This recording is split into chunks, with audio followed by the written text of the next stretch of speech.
Welcome, everyone.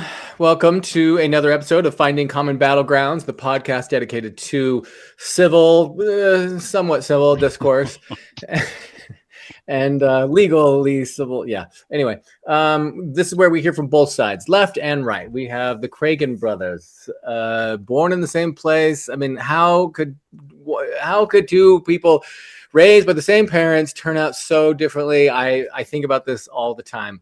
Conservative and a liberal, flaming liberal. I'll tell you. Is that hardcore conservative? Nobody loved Ryan, and he was dropped on his head a lot. That's the difference. That's the only conclusion that Josh could come to. Tonight we're going to be talking about Henry Nowak and the guy who was stabbed to death in UK. In the UK, yeah. And then we're also going to be talking about the verdict from the ICE protesters, Don Lemon and the ICE protesters that came into a church and were protesting in the church, and what the state verdict was for that. So it'll be an interesting topic. First, a word from our sponsor, Lux Bidets. And we're all fans of bidets here. Mm-hmm. Any thoughts, anyone? Got two in my house. I think I've mentioned I hear my son using it all the time. I think it's taken over. Does he go into other kids' houses and he's like, hey, there's something wrong with your bathroom? It's missing something. They're like, what? Like, how am I supposed to clean up? I didn't do anything because there wasn't a sprayer. I just pulled my pants up. I pooped in your sink because I needed to clean my butt. Sorry. Right, yeah. Kitchen sinks only. You gotta have the wand that comes out. Right. Okay, that better be the clip for this episode. Is your son squatting at the kitchen sink? Oh, no. That's what I want. I'm like, what are you doing? All right. So let's dive into it. We got Ryan up late here. He's on the East Coast. We got him up late, so we gotta get through this because he's just exactly. We've already lost him. So the Henry Nowak story. Let's okay. I'll give an overview of this, and then but yeah, I want to hear about let's talk about the media, how you've heard about the story. This is very interesting to me. I want to talk about that first because I find that fascinating. So summary. Henry Nowak is this white guy.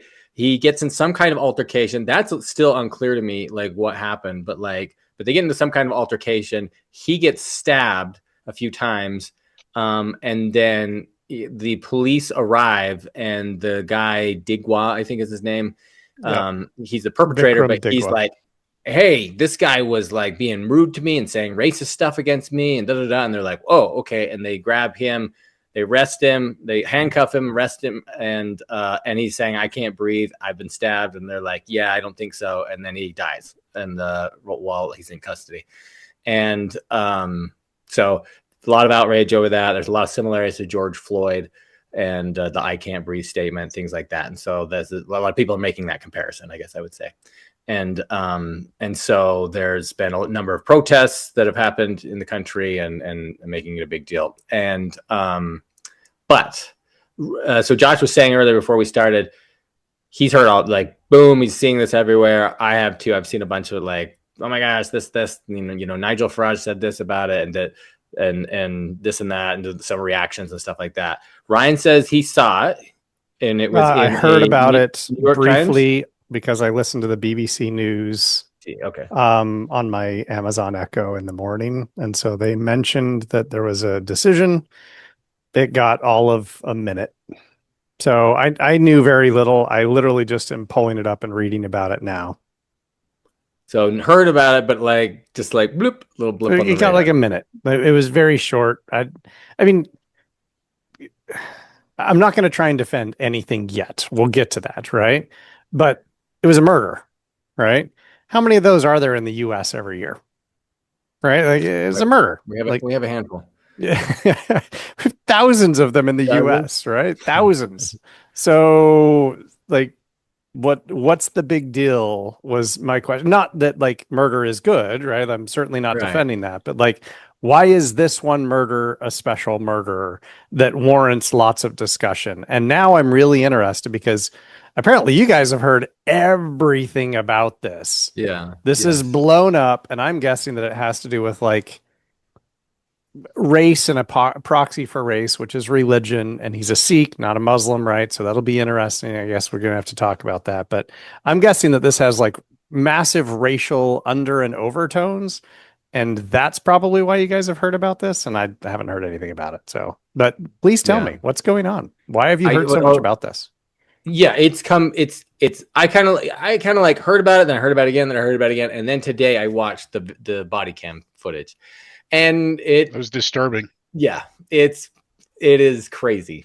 Yeah, like, I mean, what I read is they show up, the police, right? And Nowak, I think, is on the ground. He's been stabbed, right?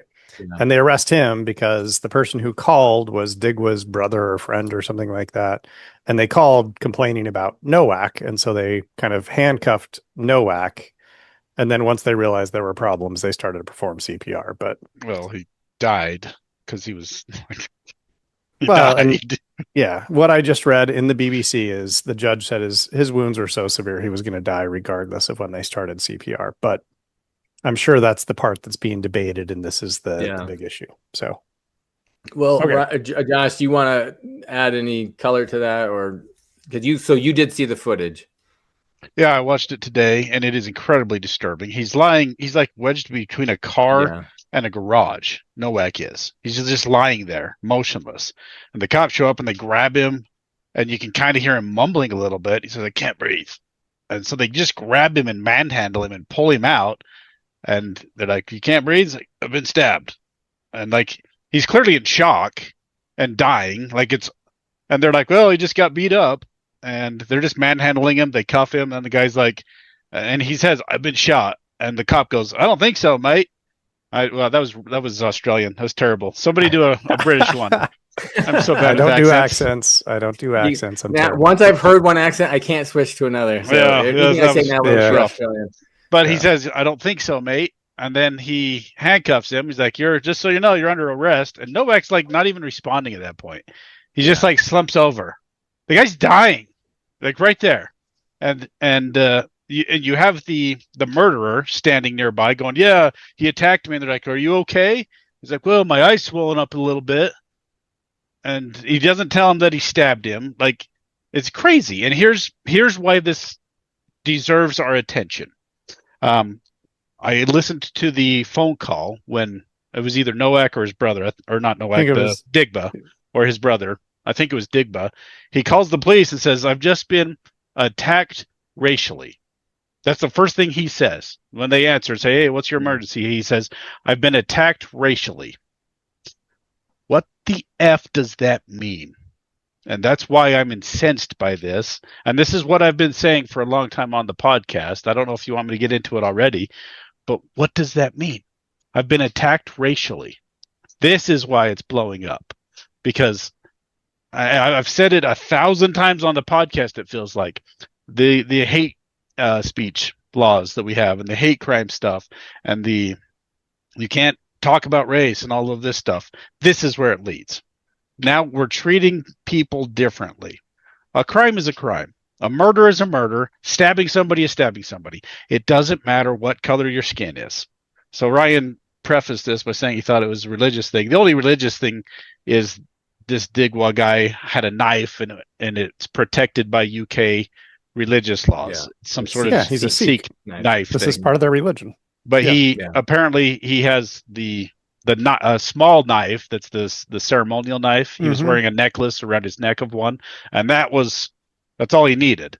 Then he had like an 8-inch knife that was still. That's normally what they carry, to be honest. Well, but the small one covers their requirement. Religious requirement? Yes. Maybe. I don't know. Most of them actually carry a dagger. That's what it said. I mean, it's a legit So he had a big old one. Okay. Yep. And that's what he stabbed Nowak with, right? So that's the only religious thing that I could see from this. He had a knife. That he had a ceremonial knife. Yep. It was it was the racist, the way this guy reported it. I've been attacked racially. And the cops immediately just believed him. Okay, I do want to add, I pulled up the article in the BBC, right? And I think you guys, this is kind of like me last time, right? Where I left out why Trump was suing the IRS, right? I think you guys left out an important, I don't think it's all important. I don't think it solves everything, but just reading what the BBC said. Here's the direct, I'm reading directly from this BBC article. Nowak appeared to notice the larger blade and began filming Digwa on his phone. Okay. So Nowak starts the interaction by filming Digwa. So Digwa didn't start the interaction, Nowak did. That's what this is saying.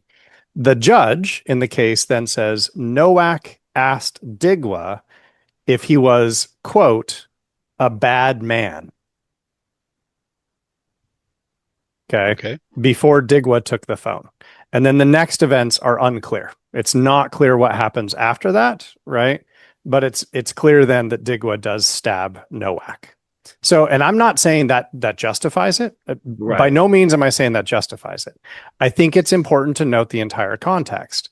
It's not that Digwa approached Nowak and just started stabbing him, right? Right. Well, we don't know what happened. We don't know who approached We know who. That Nowak started the interaction. No, he started filming.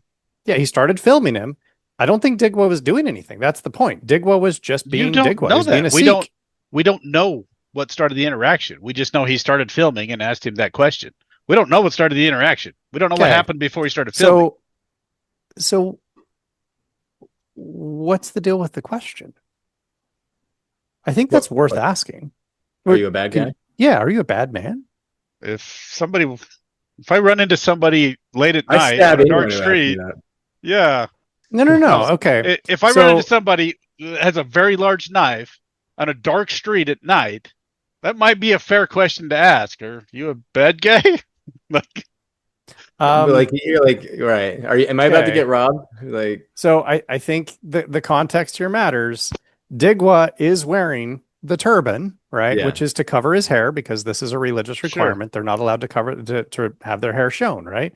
He's pretty clearly demonstrating that he's a Sikh. Now, not everybody knows that Sikhs carry ceremonial daggers. I had no happen idea. to know that. Right. So not everybody knows that. But legit, that is a thing that they do. They have a legal right to do that. It's a religiously protected right. That's not the problem. No, well, the fact that he's carrying a dagger and he's a Sikh tells me he's a Sikh, right? I'm not going to immediately go, are you a bad man? Right? Like that to me strikes me as having at least a hint. I'm not saying full on, but a hint of religious discrimination. Who cares? Mm-hmm. What do you mean who cares? Why does that matter? You are allowed, Ryan, to discriminate against people. You are allowed to say whatever you want against them.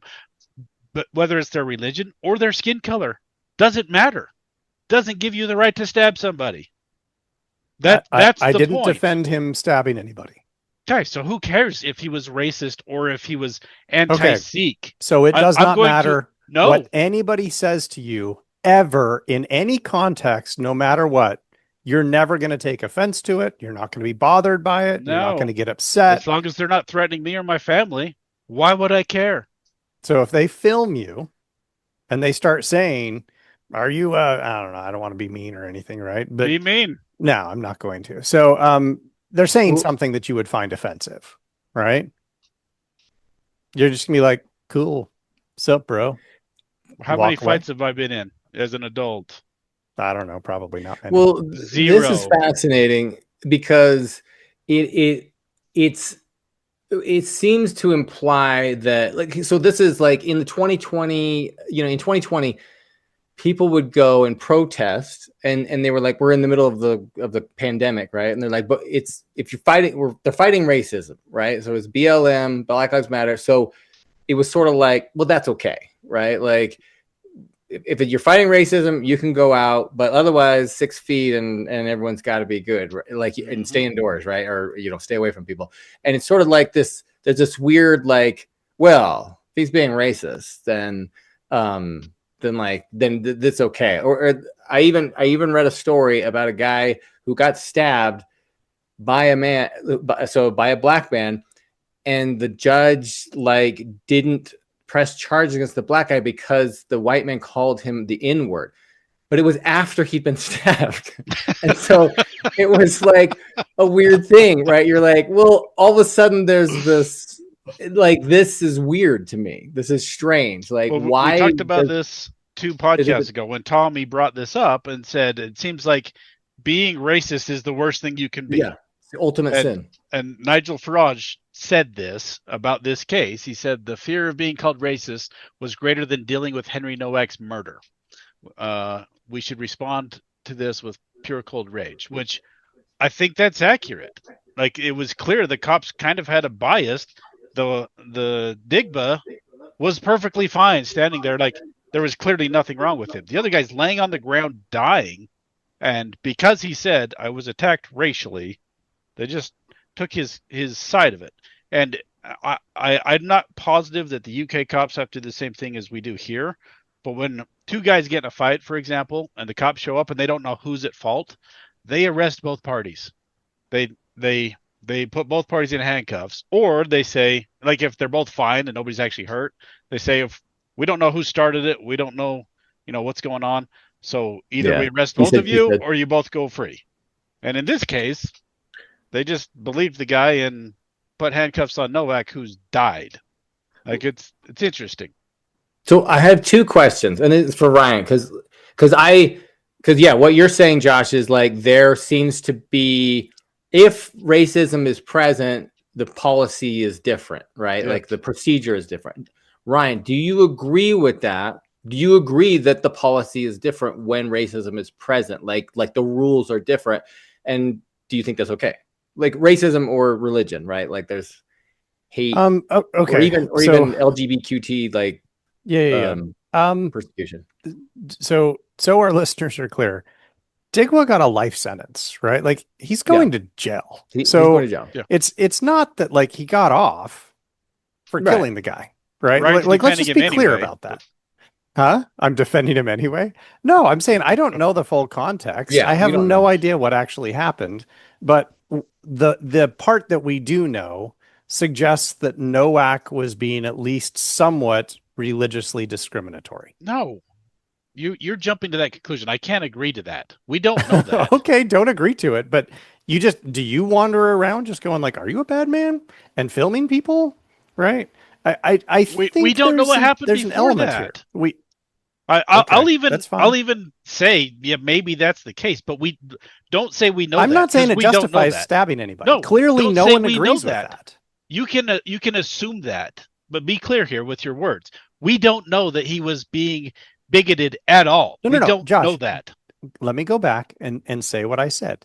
Okay, it appears to me that there's at least a hint of religious discrimination. Okay. Right. That's it. Right. That's as far as I'm going to go. Maybe there is. Yeah. Right. That's as far as I can go, because I don't know the context. I wasn't there. I don't know anything else. Can I run with that for 1 second? Because this is interesting. Perhaps there is. Maybe you're right. Maybe there was some religious discrimination. Why then would this kid call in and say, I was attacked racially? Because, and I think that's a totally fair question, because in a lot of places, Islam, and this is probably the complication, Islam gets conflated with race. But he conflated it himself. Do you see what I'm saying? He knew. Sure. The kid knew, if I say this was a racist thing, they're going to be on my side. I'm going to that all of a sudden that gives me some leeway. That gives me some power over the situation. If he would have called and said, I was attacked because I'm a Sikh, probably nothing. Like, I bet nothing. The same thing would have happened. I doubt it. Not right now. If he said I was attacked because I'm a Jew, come on, Josh. Not in the UK right now. Then what? Oh, absolutely in the UK right now. I'm saying if he said I was a Jew, they absolutely would have taken his side.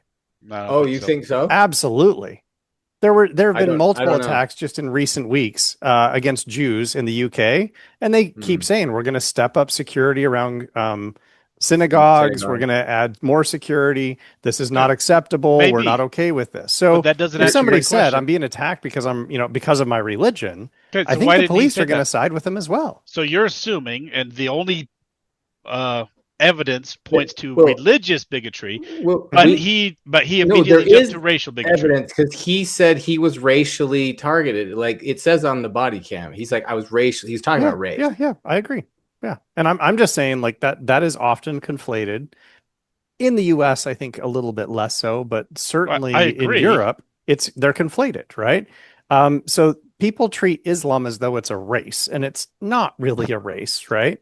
There are plenty of absolutely white-looking individuals, right? Sure, we're all in agreement on that. And you'd never know that, right? My contention is Digwa is the one that conflated it. He's the one. I can't even disagree with that. Okay, I'm not disagreeing with that. Kind of. I hope you see the point I'm trying to make here. Your point is that you can play the race card and you kind of get a get out of jail free card, which didn't work, right? Otherwise, in this case, he just didn't get handcuffed, and now he's going to jail for life. I don't. So it wasn't a justification. It worked initially. For 5 I don't minutes. think that's the issue, because I think what Ryan's saying is right. He's getting fully charged, and even his mom, who hid the knife, is getting charged as an accomplice. Justice is served. Yes. I agree. I think the travesty is that Henry Nowak died, and there's debate about whether he could have not died if he had been taken, like if they had taken his claims seriously. Because that's the thing. That's the big thing that's kind of cold in the video is he's like, he says, I've been stabbed. He says it 2 times. That's the first thing he says. And then the guy pulls him up and he's like pulling him over and putting him on his back and like putting handcuffs. And he's like, no, I don't think you have, mate. And I don't. And then he's like, I can't breathe. And then he just goes incoherent. Well, his dad's. Go ahead, Tom. So to me, that's the biggest thing of like, hey, the race is present. We got to arrest this guy, and we got to believe this guy because we cannot be racist at all costs. And then the guy and Henry dies, right? And so I think that's where I feel like the biggest mistake, where we've gone off the rails is like with our policies. That's where it feels like. So and again, I'm not even disagreeing. Like it was a problem, right? But we've talked about this before on the show. Like cops make mistakes. They get stuck in situations where like I would never want to do that job. That's a really, really difficult job because you show up to a scene and you're trying to figure out what happened, right? Yeah. You don't know what happened. You show up to a scene and you've got one person telling you something and another person who you don't know what's going on, right? And so he made a decision. Has apologized, and I believe one of the police officers there has resigned. Yeah.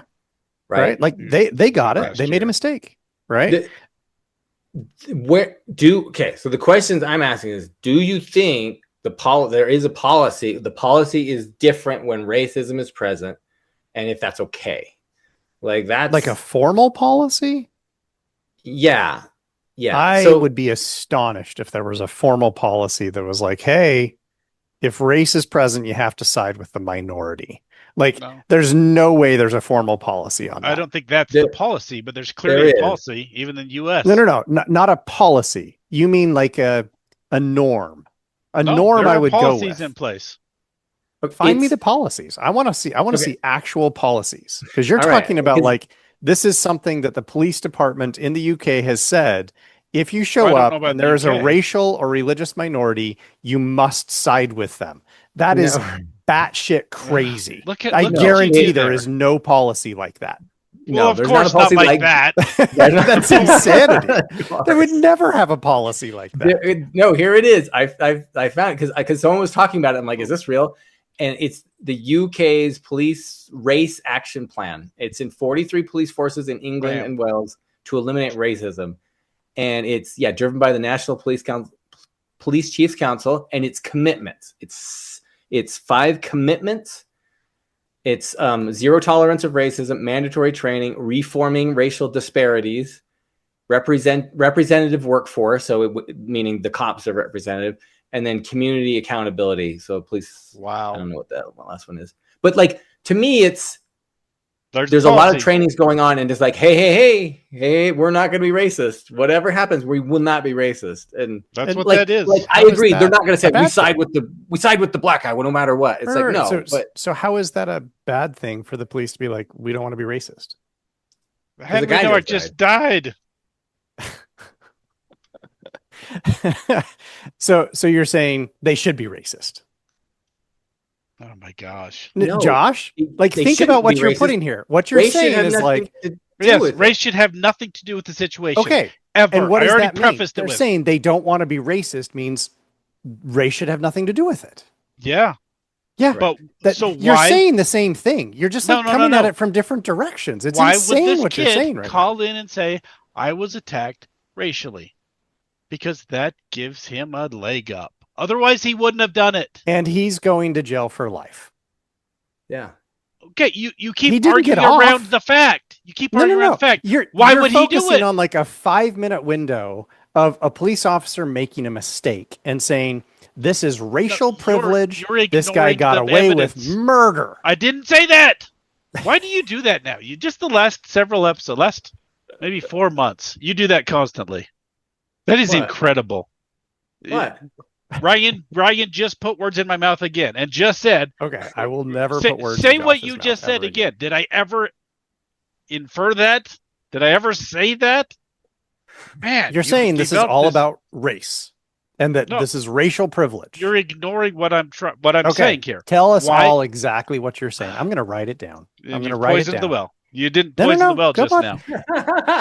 You are freaking ridiculous. I can't win either. Like I say anything. Josh is like, no.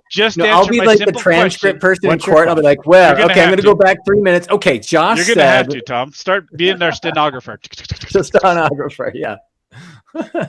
All I'm asking is, why would this kid say, I was attacked racially? Why would he do that? I am not inside his head.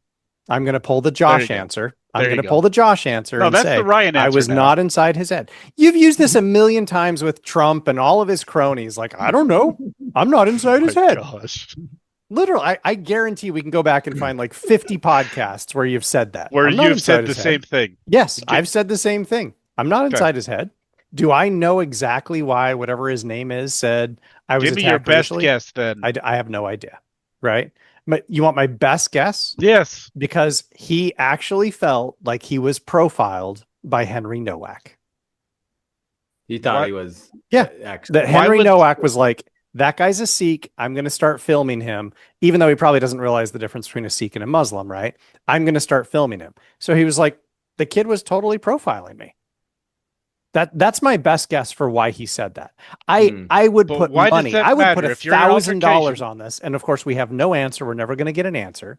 But I would put $1,000 on this, that whatever his name is, right? I don't remember his name, Digwa or whatever, was not going, you know what? If I say this was a race thing, the police are actually going to show up and they're going to be like, dude, I got you, bro. And they're going to fist bump me and they're going to arrest him.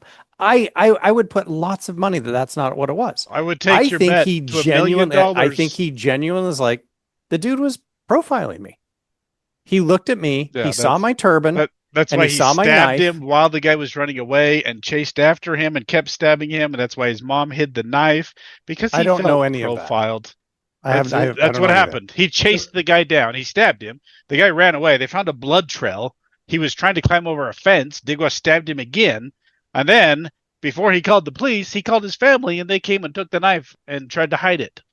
That all happened because he felt racially profiled.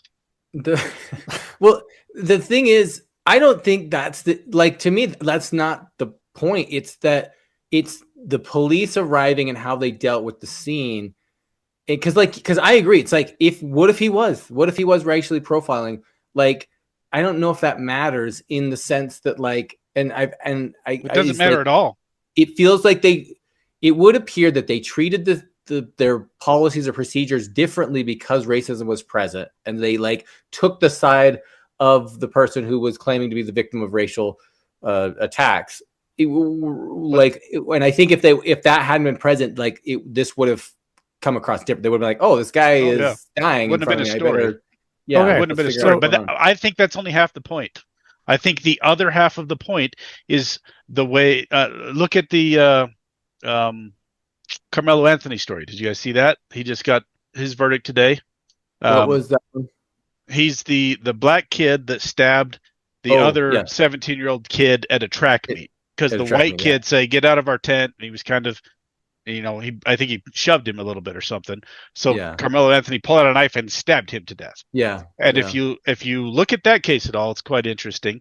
There's this huge outcry. There was protesters at the courthouse saying you can't put him in jail because he's a black kid. And I saw a bunch of posts on Twitter. There was crazy. One lady, she was a journalist or something. She said this case is not fair because Carmelo Anthony's family could not afford the quality attorney that the other side had. Mm-hmm. What is the underlying statement there? This black kid should get away with murder because he's black and he's more like he has a harder life or something, right? Why do they have this in their head that race should matter in these situations? Clearly Digwa had it in his head that race mattered in this situation, or it wouldn't have even come up. If you get attacked, even if you defend yourself, call the police and say, hey, I've just been attacked, get here now. Instead, he immediately plays the race card. Carmelo Anthony immediately played the race card. That's the other part of the story, that it's getting in people's heads that they should play the race card and that it matters. Right. That you'll get some kind of special treatment if you can show that you're a racial victim. Because you do. I don't know. We've made laws enshrining this. The hate laws. Well, we have hate laws, and there's all sorts of things that are hate laws don't change the crime; they change the severity of the punishment. That's it. Which they shouldn't. A crime's a crime. I know they don't change the crime, but if you stab somebody, you stab somebody. The motive doesn't matter. No, actually, motives do matter. They do matter. That's okay. Like how the law works, right? Okay, like, motive does actually matter. I will concede that, but stabbing somebody because they're black doesn't matter. Well, I mean, let's just flip that around, right? If somebody stabbed you because you were white, right? I don't care. They stabbed me. No. They did it because you're white. I don't care. I literally don't care. I don't want to be stabbed. Doesn't matter. I get that. I don't think anybody really wants to be stabbed. I mean, maybe some people. I don't know. But like, motive does matter. Motive is a big part of the law. Okay, we're off track. I agree. But in this sense, the race or race and religion, they shouldn't come into it. They just shouldn't. But people now believe that it's quite important. I want to know. I'm asking third time. Brian, do you think? Yes, I'll shut up. That the policies change if race, like that the police are handling situations differently because when racism is present or allegations of racism, and do you think that's okay? All right. So I don't know how you guys are going to respond to this, right? So I will answer the question, Tom. I'm trying to get to the answer to the question, right? So hold me to it. I will answer the question. Is there a history in the US and the UK of police officers unfairly treating people who are not white? Yes. Okay. That is factually true, right? Yes. Like that's demonstrably true. It's factually true. So that the reason I bring that up is I literally pulled up the race action plan, right, from the UK that we mentioned. And what it says is that they want to reduce racial disparities in things like stop and search. So instead of focusing on stopping people who don't look white, they should be stopping anybody who they think looks suspicious. They're literally trying to do the very thing that you guys are saying, which is take race out of it. It shouldn't be race-based. It should be based on other criteria. So I think at some level, you're actually agreeing with what they're trying to do. What they're trying to do, not what they're doing. But but they're trying, right? They're trying to make it so it's not about race because there is a history of racially profiling people. So are they going to be extra cautious today in a situation where race might be involved because they don't want to immediately side against the racial minority? Yeah, that's probably true. They're going to be extra cautious. Are they going to make some mistakes? Yep. We have an example. They made a mistake, right? Yeah. So it's weird because you guys are like, screw these guys. They're totally being awful. They're siding with the racial minorities and you can get to play the race card. And I'm like, there. What is that? Josh, just let me talk. Would you just let me talk for a second? You just put words in both our mouths. I didn't put any words in your mouth at all. This is not me putting words in anybody's mouth. You guys said, screw those guys. That's what you just said. Hey, Josh, this is your new argument tactic. I can say can't things stand like the general sentiment of what you guys are saying. That's that what is you're not hearing. me putting words in your mouth. You can clarify it afterwards. You are getting so bent out of shape. Literally just what like you trying just to summarize did. what I'm. Okay, go ahead. Never go mind. Ahead. Nope, never mind. We're done. We're done. Josh cannot allow me to say what I think I heard him say. Go ahead. Try to summarize. I heard certain things. Do you not want me to tell you back what I thought I heard you say? And then all you have to do is go, don't say, stop putting words in my mouth. Say, that's not what I said. I did that like 4 times in the last episode. No, you just kept saying, stop putting words in my mouth. Stop putting words in my mouth. I kept trying to clarify. And you kept clarify. Okay, go. Tom, stenographer, go. I can't do this anymore. Yeah, he said. Ryan, I think I understand what you're saying. Like like you're right. There is empirical evidence that people of minorities have been treated poorly by police and like unfairly like stopped, unfairly charged with crimes. I'm reading Just Mercy right now, which is about like civil rights movement and representation on death row. And you know, and it's like, yeah, it makes sense. And a lot of it, I think, has a lot to do with poverty, almost probably as well as race. But yeah, and like we can, and I think like there was this propensity to be like, oh, this guy's black, so let's just assume the worst here, right? Mm-hmm. And I'm like, I get that, and I don't argue with that. Like, do you think that in an effort to rectify this, that the pendulum has swung the other way? Right. And I think this is what both of you want to say is it has swung too far. And now it's just like, I get to play the race card and I get out of everything. Okay. That's the point. And here's what I'm going to say, right? There are going to be instances where it swings one way or the other. Mm-hmm. Okay. Why we're going to focus on this one and go, okay, police officers showed up, they made a mistake and they owned it, right? From everything that you guys just told me, the police officers are like, we screwed that up, right? We totally got this wrong. Is it because they were being hypersensitive to race? I don't know. I genuinely don't know. You could say yes, right? I'm sure Nigel Farage, who is a blatant racist, is going to say absolutely, right? But I don't know. They apologized. They got it wrong. I'm not a police officer because I don't want to be in those situations. They got it wrong. And they're going to get it wrong sometimes. But I actually like the idea of taking race out of policing. Yeah. And I think you both agree with that.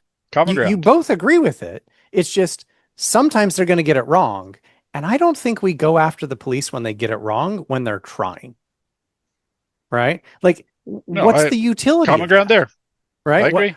Why would we go after them and be like, you guys are playing nice with racial minorities when it's like, you know what? We're just trying to like balance this out and do our best. So let me, with that in mind, there's, as Tom said, there's been a lot of comparisons to George Floyd. Okay. And I don't remember exactly where Ryan stands on this case, but this is a situation where it doesn't appear from my perspective that the police did get it wrong. The coroner said George Floyd died because of the drugs in his system, and he was a felon, right? No. That's what the coroner said. That's what the coroner said. Okay, we're going to go verify that real quick. But all right, verify that because I read that somewhere today. But I believe he was high. Yeah, he and I've seen two videos. One, it does look like Derek Chauvin's kneeling on his neck. The other one, he's clearly not, right? And Derek Chauvin went to jail because of this. And there was a huge outcry on the left in our country, Black Lives Matter, because this guy died in police custody. There is zero evidence that he died from drugs. Zero. You are clearly getting news from sources that are just like not even in touch with reality. Okay, I'll try to find where I read that today. There was an independent autopsy commissioned by Floyd's family.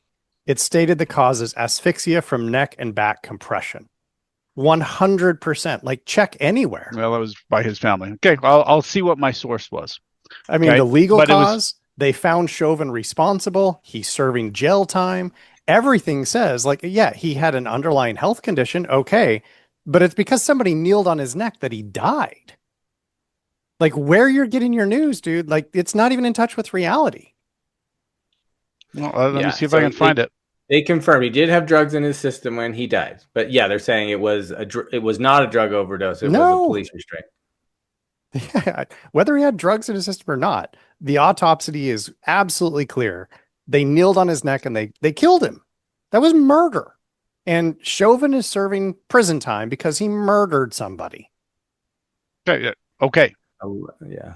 This is the kind of but was it worse? Batshit crazy news that it's like, no, he died from drugs. And I'm like, dude, you're not even in touch with reality. Well, yeah, okay. Yeah, he got 3 things in his system. But that's not what killed him. No. He died because somebody kneeled on his neck so he couldn't breathe for 7 minutes. And they filmed the whole thing and you got to watch it. And that's why it exploded, is because we finally watched somebody doing something horrific and nobody could stop it because they kept threatening all the bystanders, right? Mm-hmm. That's why he died. So these claims of like, oh, no, it was drugs. Like, come on. Do you think he died because he was black? Probably, but I don't know that. Am I in Derek Chauvin's head? Do I know exactly what Derek Chauvin did? And that's not what my point was. What I was getting at, and I'm trying to, it looks like you're probably right on that one. I probably read that on Fox News or something. Was the outcry bigger because of the racial yes part of it? Yes, absolutely. And again, we established this, right? Is there a very long history of police engaging in like overly negative behavior towards racial minorities? Yes. Right? Like this is demonstrably true. We know that is true factually. George Floyd was just a documented case where we had multiple camera angles watching them do this to an unarmed black man, right? Mm-hmm. He was not armed. He was not violent. He did not attack anybody. He was resisting.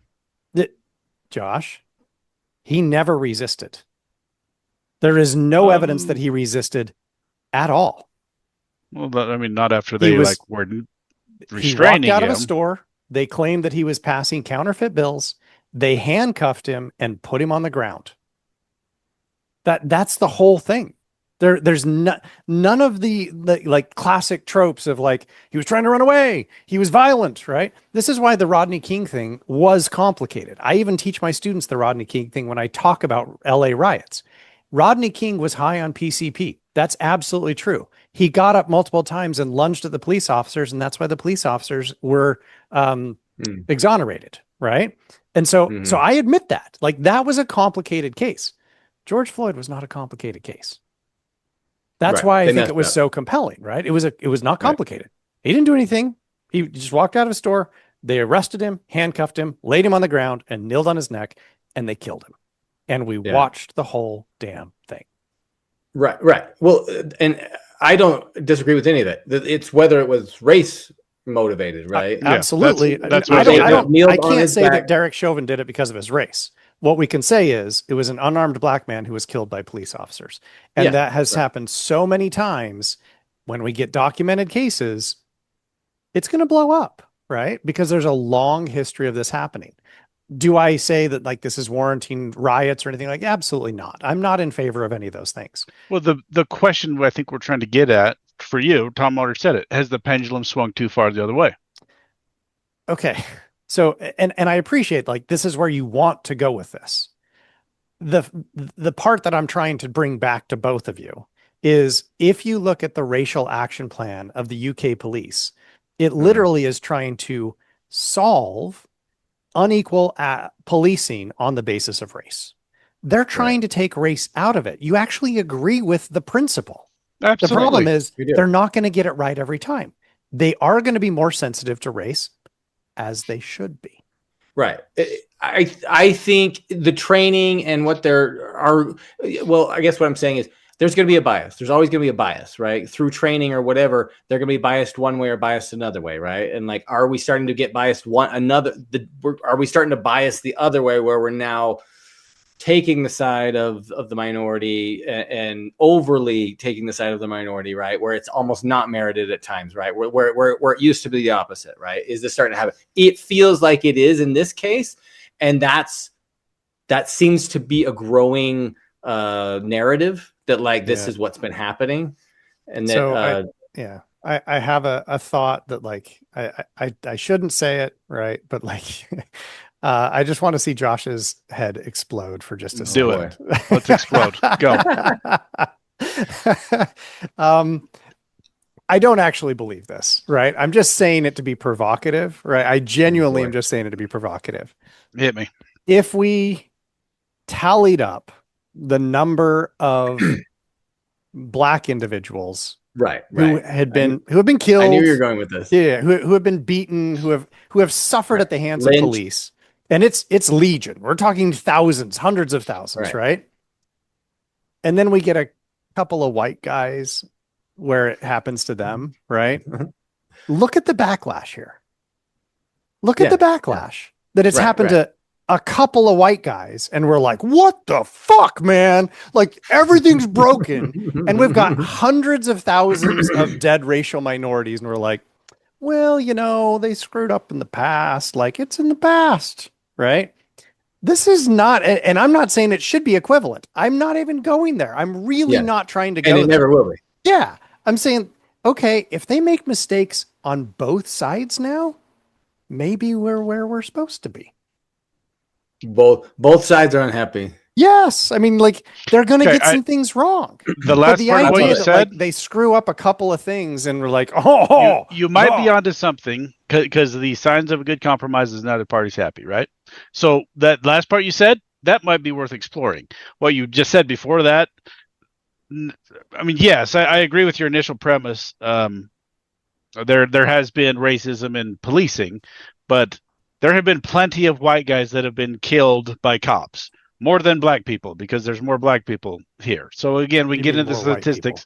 Sorry, more white people. So we get into statistics of all that.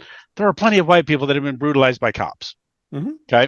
So I don't agree with the premise of your assertion there, but what you said at the end, that's actually an interesting statement. But it doesn't change the fact occasionally on both sides. Well, okay, but here I think we should all be like, okay. They've kind of gotten pretty close. Sure. But here's the issue, and here's where I can't quite get on board with what you're saying yet. Why do people play the race card if it doesn't work? And you don't want to acknowledge that. Why? I gave you two examples, this case and the Camarlo case. They're playing the race card. They wouldn't do it if there wasn't something to it. I did answer it, Josh. You just didn't like my answer. Okay, hit me again. I've already forgot. With the stenographer, Tom, can you read back his answer? with the Digwa one, right? I said, I'm not inside his head. I don't know. If I had to make a guess, I would say he probably thought I am being profiled. Henry Nowak is looking at me, sees my turban, sees my ceremonial dagger, and thinks he is a threat to society, right? And he feels profiled. That's why he said that this was racial profiling. He's not going to say it's religious profiling, but that, like, fine, it's both in some weird sense, right? That was my answer to your question. Why is he saying it? Because he felt it, right? And I don't know if I want to go there. Well, okay. Well, I want to move on to final thoughts, Ryan. Like, what is that? Your final thoughts? Add anything to that you want to say, and I'll give Josh a chance. Digwa's going to jail, right? Like, the police got something wrong, and that's unfortunate, right? And maybe they could have saved Nowak. I don't know. The judge said no, but like, I don't know. I don't know the situation. I'm sorry for the police officers. They were in an awkward situation. That's terrible. They made a mistake. That's awful. Right? All of that's bad. At the end of the day, Digwa is going to jail. What he did was wrong. The justice system ultimately came down with the right conclusion. You don't just get to stab people because they may have been racially profiling you or religiously profiling you. I think that's totally fair. What we're fighting over, right? Like is like what sounds like a 5-minute interaction by police officers where they got something wrong. And for some reason, we think this is the end of the world. And they got it wrong. I think we all agree with that. Why do we have to fight over this and be like, this is now reverse racial discrimination? Like, come on. Yeah, it's unfortunate. Sad situation. Like, not good in any way, but like, I don't think this is, racial minorities are winning. I don't see that. All right, Josh. So you keep glossing over. You keep jumping right to, well, he's going to jail. That's not the outcry. Like, that was not the problem. That's not why this case made the headlines. It was how the cops, initially handled it, and he just lay there and bled out. And what Nowak's father said, I think it was today or yesterday, was actually quite interesting. He actually came out and said, props to the guy. He said, I don't want to foment, racial unrest here. The problem is the way the cops treated my son. They treated him with no dignity. He died, I'm trying to remember his exact words, with no human decency. He lay there dying and nobody believed him. Yep. So props to that guy that he wasn't, saying death to Sikhs or something, right? And you keep jumping straight to that idea that, well, justice was ultimately served.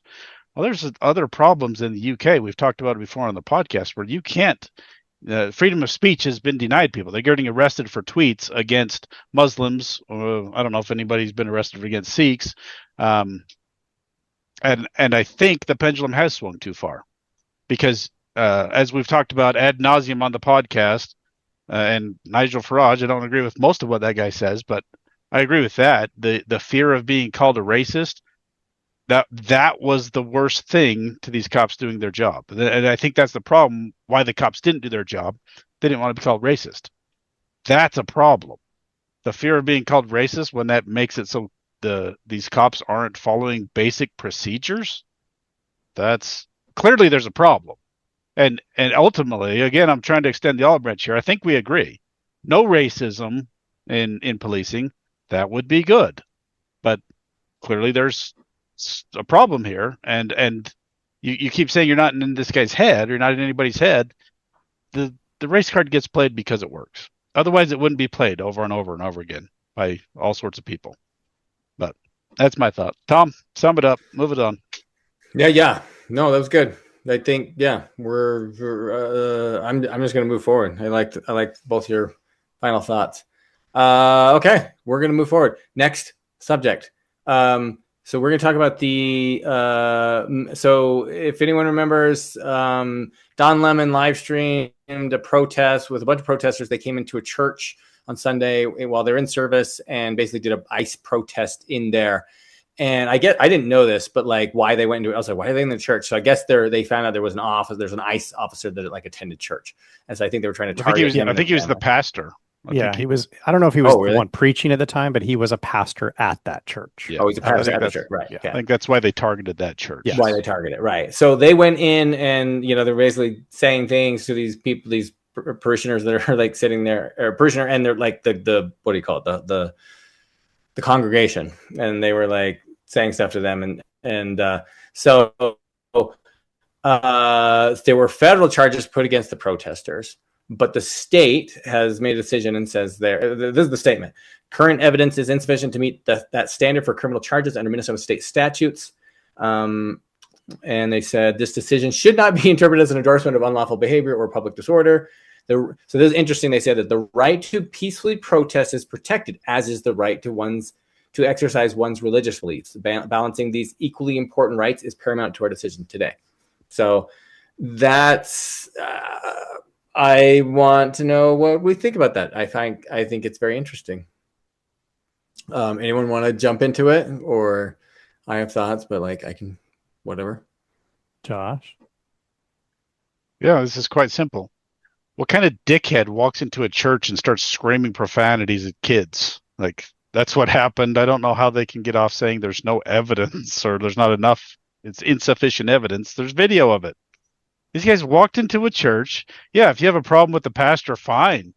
But you don't walk into a church and like there was, if I remember right, they were screaming like violent threats at these parishioners. They're screaming at these people. There's kids present. What kind of dickhead do you have to be to do that? Like, sorry, the fact that they're not getting charged is ludicrous, and it just shows how corrupt and leftist that state is.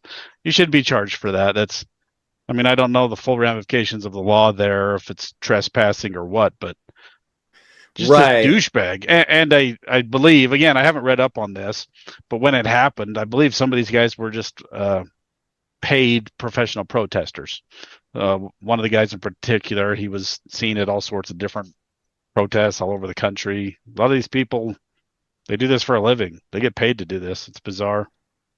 I thought about that I don't think it's trespassing because the church is inviting everyone in, right? And they're like, it's still trespassing. But like, once he says, "Hey, I need you to leave," right, and they don't leave, it's probably trespassing at that point. But like, you like, is this okay? Right? They're basically saying, don't do anything that's unlawful. And they're saying this is not unlawful because we're not pressing charges against it. Yeah. So this is lawful behavior. I'm throwing it out there because I'm like, this seems interesting. And like, it is a clashing of two different rights. I don't know. This seems like a bridge. Not really. Well, it's right so two-faced. It's the same thing as what you mentioned earlier with COVID. As long as you're gathering to fight racism for the left and Black Lives Matter, it's fine. But if you gather to go to church, nope, not when we're in charge. If you gather for any other reason, nope. The politicians can gather and go to dinner and go, to the salon and stuff. But people on the right, you can't get together, not for church. Like, it's facetious. It's clearly one-sided there, what's happening. Pretty absurd. Sorry, go, Ryan. Yeah.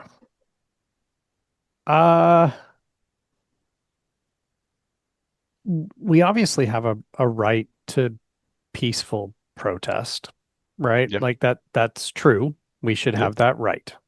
We also have the right to have religious services. And I do get that it gets a little bit gray. I don't think it's actually that gray, but it's a little bit gray if the church is like, anybody's welcome, and then people show up. It becomes trespass if somebody shows up and they're not wanted there, and the person who owns the property who's in charge of it says, go away, right? You're not allowed to be on the property. You're obviously interrupting our service. They trespassed, right? That's true. They trespassed. I think there's evidence. I don't know that there's any evidence that they were cursing at kids. From everything that I see, they were chanting "Ice out" and "Justice for Renee Good." Okay, still not acceptable, right? You shouldn't go in and protest somebody's church service while they're doing it. That is a trespass. I just looked it up. In Minnesota, that's a misdemeanor, right? The fine is up to 90 days in jail or a fine of $1,000 or both. Okay. So it is a misdemeanor. Huh? You think they should have charged him? It's tricky, right? So, probably, but here's where I think, and hopefully you guys will actually agree with this. I think that this is actually just political, right? And it's political on both sides, because the federal charges that they're being charged with are actually much bigger than a trespass. What's the actual charge? Let me double check on this. Yeah.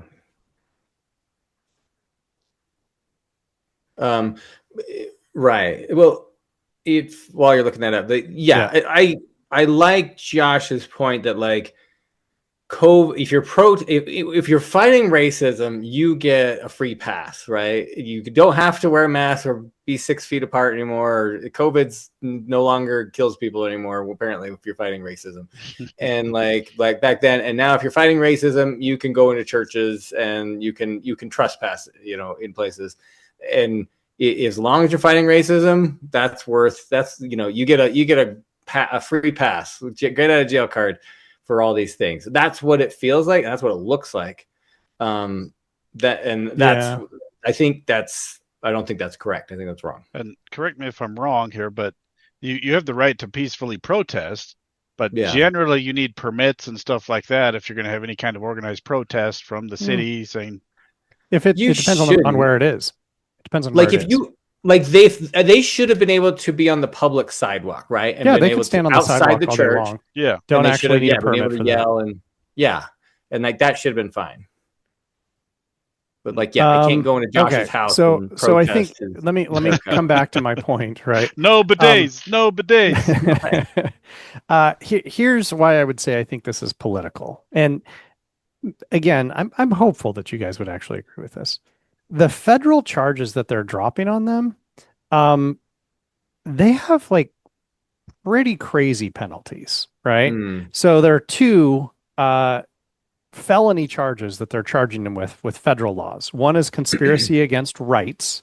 So this is basically saying that these people have conspired to injure, oppress, threaten, or intimidate people who are currently engaged in the free exercise of their rights. They're practicing religion, right? And the second one is a Freedom of Access to Clinic Entrances Act, which is basically used to protect abortion clinics, right? And they're charging them with that as well. Okay. Whoa. So there are 2 charges, right? Weird. 2 felony charges. And if they're convicted on the conspiracy against rights, it's up to 10 years in prison. Okay. On the other one, it's up to a year in prison or a fine. The first, it could be 6 months and a fine of $10,000, right? So the way I'm seeing this, right, is you've got the federal government that obviously isn't, they're the ones doing the ICE stuff, right? They're dropping a bomb on these people, like a nuclear bomb. Like, we're going to hit you with the biggest thing we can possibly hit you with. And we're going to try and lock you up for 10 years for walking into a church and saying ICE out, right? Maybe both of you agree that 10 years is a worthwhile like that's the justifiable punishment for what they did. Right. Nobody's going to get that, but I don't think that's an acceptable punishment for walking into a church and chanting ICE out. They didn't hit anybody. They didn't break anything. They didn't attack anybody. They just chanted and then they left, right? Now, then we have the state of Minnesota that's like, look, these guys are getting hit by a nuclear bomb from the federal government. Do we want to add additional charges on top of that? And our charges are, it's a misdemeanor, right? It's a trespass charge. So I think they trespassed. I genuinely do. And if the outcome was they got convicted of trespassing and they had to pay $1,000 fine, I'd totally be fine with that. I don't think any of those 39 protesters should serve 10 years in prison for what they did. Do you see what I'm saying? So this is why I think the federal government is like, we're going to hit you with the biggest thing we can. And then the state government's politically, right? And then the state government's like, we're not going to do anything politically because they're trying to balance out what's going on. If the end result had just been that the federal government was like, hey, they shouldn't do that. And the state government's like, yeah, we agree. We're going to hit them with a trespass charge and we're going to charge them $1,000. I would totally have been fine with that. Yeah. Do you think that this, I think I agree with you. And like, but you think this creates, because like I'm saying, this decision should not be interpreted as an endorsement of unlawful behavior or public disorder. Well, okay. Well, what's unlawful behavior then? So I can do this now? I see exactly what you're saying, right? I agree. I think Minnesota is like, go fight the federal case and hopefully you guys don't serve 10 years in prison. We're not going to add to your burden. Good luck. Yeah. And I think it's political, right? They're clearly saying we hated what the federal government was doing in Minnesota while they were here. We're not going to press charges over this. At the same time, right, the state of Minnesota is violating the rights of those religious worshipers. And this is why I think it's problematic. They should have defended those rights, but the federal government has no business stepping in here, except they're making it very political. So if they had found a happy medium where it's like, dude, we're going to hit you with trespass, I'd be fine with that. Well, okay, I agree with 98% of what you just said, but let's. But it wouldn't be a podcast if he agreed with 100%. So Tom will issue death threats afterwards. No, so you said it's political, right? I think it is. Who made it? Well, I agree, but who made it political? It wasn't the people of the church. They were minding their own No, business. no, totally not the people of the church. The douchebag protesters, they did that as a political stunt. Don Lemon spearheaded this as a political stunt. They made it political. And then you have the federal government stepping in and dropping the bomb, which is, I mean, that's what the federal government does now. We could go back into this. That's what they did on January 6th, where there were a couple people that were violent. They should have been prosecuted. Most of the people that got really bad charges, like 10 years, I think some of them were 10 years in jail, they walked into a building. One guy took a podium. Like, they got a bomb dropped on them by the federal government for not doing very much, basically for trespass. This is very reminiscent of what happened to those, like what you just said. That's what happened on January 6th, and you did not seem to have a problem with that. Well, okay, like I that's a bit of an apples and oranges comparison. Like, they beat up a bunch of police officers. No, I said all of those people who physically attacked them, yes, they should still be in prison. Okay, but I think we can both agree on that. Yes, I already said that. If they didn't attack anybody and they just walked into the Capitol building and they didn't smear feces on the wall and they didn't try and steal stuff and they didn't break stuff, if they just walked in, I actually would agree with you. It's a trespass. Okay, trespass them. I would totally agree with that. But many of those people that's all they did is walk in. On this. They got hit with bombs. They were in jail for years. Okay. But I largely agree with what you said, and it has been politicized, but let's be clear on who politicized it. And I agree with Tom there. I don't think it's, and we should have our lawyer nephew weigh in on this. I don't believe, is it the state's right to go, well, they have other charges, so we're just going to drop our charges? Yeah, it is actually. You can choose whether or not to press charges in a lot of cases. I know. This seems like a really bad idea, like Tom said. I don't think that's the huge point of it. Well, so it looks like we got some agreement here. But I think so. It's fair to say the congregation were sort of the victims of this at every level. At every level, right? Because they were trespassed against, right? Now, could those people have stood out on a public sidewalk and chanted all they want all day long? 100%. The fact that they walked into the building, now we're in a trespass mode, right? And so they've been victimized by the trespassing. And then I think the state of Minnesota actually victimized them again by not pressing charges. I actually would agree with that at both levels. And, people are probably like, dude, you're like not religious. Like, why are you defending religion? No, I totally get religious rights, right? Like, I'm not trying to take anybody's religious rights away. They get to do what they get to do. That's a totally protected right. They should be allowed to do that. I think the real victims in that whole situation were the religious congregants. I think that's absolutely true. They were double victimized. I think that's I don't think you can even deny that. I think that's just factually true. What was the charge of blocking an abortion clinic? It's called the FACE Act. Why would that even be relevant? Why is that a charge here? Because I don't know that makes any sense at all. Yeah. The FACE Act protects people's exercising religious freedom at a place of worship for a first offense. Let me go back up and see it. So like not allowing them to worship. Yeah. Maybe. This law is often associated with abortion clinic access, but it also protects access to places of religious worship. So if they blocked the entrance, not allowing other people in or out of the building, I would say even just being chanting, you can't worship, right? It's preventing you from worshiping. So, which I think is partly the first one, right? The conspiracy against rights, that they're conspiring to prevent people from doing it. So they did hit them with 2 felony charges, right? Like they dropped bombs. Like they dropped the bomb on them. Yeah. Interesting. Sounds like we're kind of in agreement. Decent agreement. Yeah, don't be a dick. Yeah. No, really. Mostly what that is. I agree. No, yeah. Cool. Did you want more? Well, were you hoping I was going to defend the protesters, Tom? Like, what were you hoping for here? I have no idea where you're going to go, Ryan. Every time, like some days you were like, no, totally. And then other days, like you were like so staunch, and I'm like, you're like, no, this is nothing. This is nothing. And I'm like, what? So, I have no idea. Well, good. All right. Well, yeah. Any final thoughts?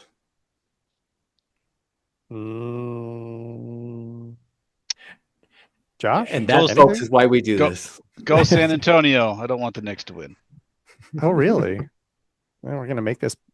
Oh, geez. We're going to go basketball. Okay. I have to vote for. I have to take the Knicks. Yeah, obviously. I have good friends who really like the Knicks, but like I have zero investment in this. What I think we should be talking about the World Cup where I actually do care. But well, you should. I have $1 bet on it. That's who are you for in the World Cup, right? Who's gonna win? I'm not gonna make any. It's always sad because the U.S. is in it, but and don't get me wrong. We looked good against Germany. They did well against Germany. Like that's one of the best that I've ever seen them do. A 2-1 loss to Germany is not bad. Well, we controlled big parts of the game. Yeah, I would love to see them make a deep run. Right? Like I would love to see the US do really well. Do I think they're actually going to win it? No. Like Spain and France are just so dominant right now that like if anybody can actually topple Spain or France, I will be astonished. To be honest. Pretty good. All right, guys. Maybe we should take a hiatus from politics and just the next month just do World Cup podcast. We should just about to say, let's never talk about sports again. I'm like, this is bad. We're not who we are. All right. All right. Okay. Thanks, everybody. Yeah. Thanks for tuning in. See you next time. Josh, we may not always agree when it comes to politics, even though we're trying, but there is one thing we agree on. There is only one way to clean up after going to the bathroom, and that's with a Lux bidet. I've been a proud owner of a Lux bidet for years. I have literally owned a Lux Neo 320 since 2013. That's the warm water model. Talk about happy, fun, poopy time. When I leave the bathroom, I know I'm clean and ready to talk politics in a civilized manner.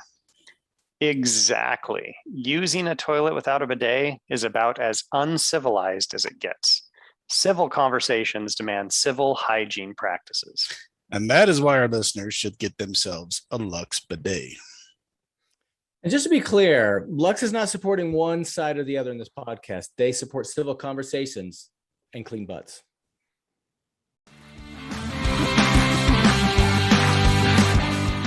We hope you enjoyed this episode of Finding Common Battlegrounds. The music is by Ben Sound. The views expressed in this podcast are those of the participants and not those of their employers. For more information or more episodes, you can find us at findingcommonbattlegrounds.com.